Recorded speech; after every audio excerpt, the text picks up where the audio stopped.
दिनेश लाल यादव आज मुंबई में एक नया घर देखने पहुंचे थे। तभी मीडिया ने उन्हें घेर लिया। उन्होंने क्या कहा आप भी देखें। कैसे हैं भैया जी? नया घर खरीद रहे हैं? नया घर चलो अच्छा है, बढ़िया है। और खरीदे 10 खरीदे 20 खरीदे आप? बस ये भी बच्चों के लिए तो नहीं खरीद रहे हो? आप लोगों की दुआ है, फैमिली के ही खरीद ली खरीदता ना। एक गाड़ी तो दे चुके हैं, अभी घर भी दे देंगे। हाँ, पूरा बिल्डिंग दे देंगे। अरे बिल्कुल फैमिली आप तो सब है। बिल्डिंग अमृपाली जी कैसे हैं? नया घर खरीदने एक साथ में शुरू करते ना, आई नहीं। कैप नहीं दिख रहा आपको? कैप रख दिया लगता है गाड़ी। कैप निकाल दिया। अरे वाह, नया घर मुबारक हो आपको। Thank you. क्यों? नया घर के लिए ऐड करने आए DGS का। घर तो पुराना है। चलो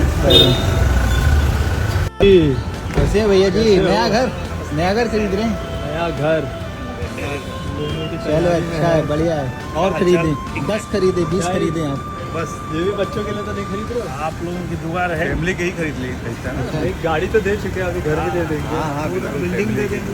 अरे बिल्कुल फैमिली तो आप सब है। बिल्डिंग अमृपाली जी कैसे हैं? नया घर खरीदने एक साथ में शुरू करते ना, आई नहीं। कैप नहीं दिख रहा आपको? कैप रख दिया लगता है गाड़ी। कैप निकाल दिया। अरे वाह, नया घर मुबारक हो आपको। Thank you. नया घर के लिए ऐड करने आए DGS का। घर तो पुराना है। चलो